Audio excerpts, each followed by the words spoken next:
There are people in this world who make a living selling lies, and for years, no one came looking.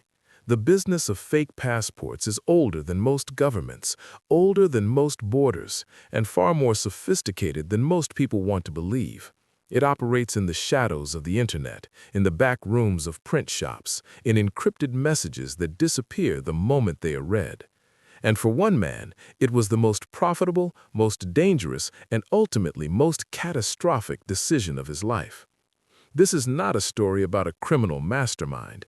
This is a story about an ordinary person who made extraordinary choices, and the moment those choices came crashing down around him in the form of a single buyer who was not who he claimed to be. It began, as most dark stories do, not with a dramatic decision, but with a small one. A door left slightly open, a line crossed just a little, and then another, until the man standing at the end of that road had no idea how far he had walked from who he used to be. His name is not important. What is important is what he did, and what happened when the world finally caught up with him.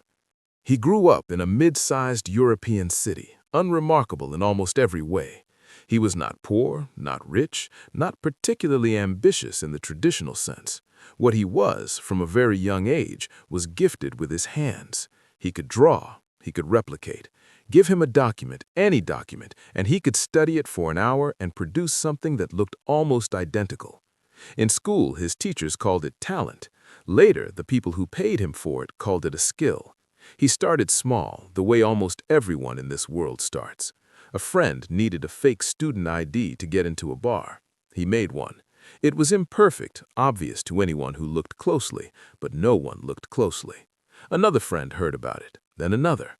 By the time he was in his early 20s, he was producing fake IDs for students across his city, charging just enough to buy equipment, then better equipment, then better still. He told himself it was harmless. Nobody was getting hurt. People just wanted to drink, wanted to feel older, wanted access to places that had drawn an arbitrary line in the sand. He was, in his own telling, providing a service. But the human mind has a remarkable capacity to normalize. What feels transgressive on Monday feels routine by Friday. And by the time he was 25, student IDs felt beneath him. He had graduated, in every sense of the word, to something far more serious. The internet in those years was becoming something new. Dark corners were forming. Encrypted marketplaces were emerging where buyers and sellers could find each other without ever meeting, without ever knowing each other's real names. He found those corners, and in those corners he found demand, not for fake IDs, for passports, real-looking, high-quality laminated holographic passports, the kind that could get someone across a border, the kind that in the right circumstances could give a person an entirely new life. The price for a convincing fake passport on these markets ranged from a few hundred to several $1,000s, depending on the country of origin, the quality of the forgery, and the desperation of the buyer. And desperation, he quickly learned, was something the world had in almost unlimited supply. He spent months studying. He ordered legitimate passports from countries with less rigorous security features. He disassembled them layer by layer, studying the ink, the paper, the microprinting, the holograms. He sourced materials from suppliers who asked no questions, paying in cryptocurrency, shipping to addresses that were not his own. He built slowly and methodically a small workshop in the back room of an apartment he rented under a different name, and then he began producing. His first passports were good, not great, but good enough to fool a distracted border agent on a busy shift. His later work was something else entirely. People in his world, this hidden underworld of document forgers, began to talk about him, not by his real name, never by his real name, but by the handle he used online. He developed a reputation, and with reputation came volume. He was producing dozens of documents a month, then more than 100. He had buyers from every corner of the world. Refugees desperate to cross a border legally, criminals looking to shed an old identity, business people wanting to avoid sanctions, people running from debt, people running from abuse, people running from governments, people running from themselves. He told himself again, as he always did, that most of his buyers had good reasons, that he was helping people who had no other choice. The money by this point was significant, and money has a way of making stories easier to believe. He was careful, obsessively so. He never used his real name online. He never shipped documents directly from his city. He used a network of drops, renting post boxes in different towns, sometimes driving hours to make a single shipment. He communicated only through encrypted apps with disappearing messages. He kept no records, no lists of buyers, nothing that could connect him to what arrived in someone's mailbox hundreds of miles away. He was, by every measure of the criminal world, a professional. And like many professionals in illegal industries, he began to believe that his caution was impenetrable, that the system he had built was airtight, that as long as he was careful enough, smart enough, disciplined enough, nothing could touch him.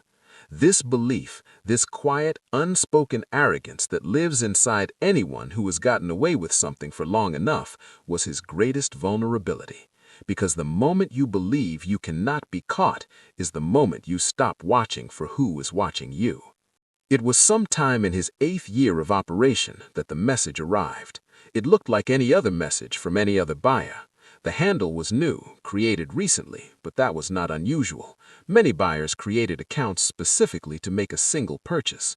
The request was for 2 passports, one from a Western European country, one from Canada.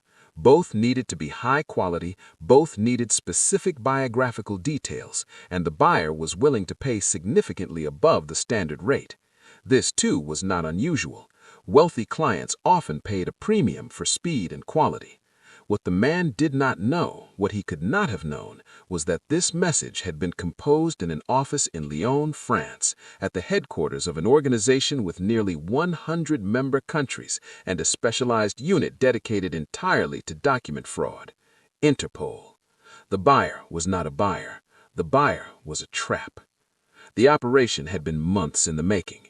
Interpol's document fraud unit, working in coordination with law enforcement agencies from 3 different countries, had been monitoring the dark web marketplaces where the man operated for over a year.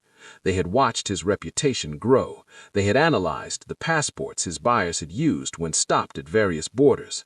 They had, piece by piece, constructed a picture of the forger without ever knowing his face or his name.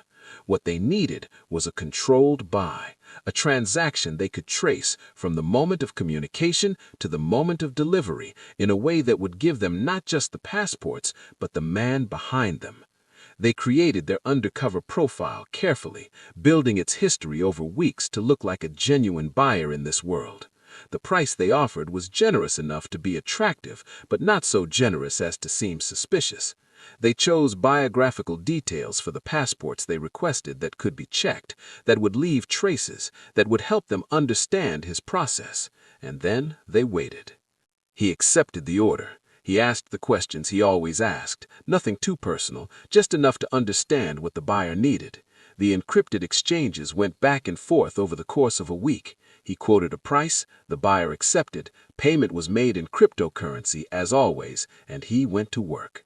He produced the 2 passports over the course of 10 days, applying every technique he had refined over nearly a decade. The holograms were layered and precise. The microprinting was microscopic and accurate. The biographical pages were laminated with a process he had developed himself. They were, by any reasonable assessment, some of his best work he had ever done. He packaged them in a method he had used dozens of times, concealed within a padded envelope inside what appeared to be a shipment of printed materials, and drove to a postal drop 2 cities away to send them off. He returned home. He waited for the confirmation of receipt, which always came. This time, it did not come in the way he expected. What came instead was silence. Then, 3 days later, a knock. Not at the door of his workshop, not at the actual address of his rented apartment, but at the door of his actual home. The address he had never used, the address he had never connected to anything. And this is where the story becomes something genuinely unsettling, because even now, even after everything that followed, the man has never been able to explain with certainty how they found that address. Law enforcement agencies in these cases rarely explain their full methodology, and for good reason. It may have been a mistake he made years ago, a single moment of carelessness that left a thread they slowly pulled. It may have been a correlation analysis of his cryptocurrency transactions across many years. It may have been that one of his previous buyers, already in custody somewhere, had given information without him ever knowing. The exact answer is classified. What is not classified is what happened when the door opened. There were officers from 3 different countries, there was a warrant, and there was the particular hollow, heartbreaking silence that descends when a person realizes that the world they built is gone, and the world replacing it is one they cannot escape. The search of his workshop took most of a day. They found his equipment, his materials, his partially completed orders. They found cryptocurrency wallets they were able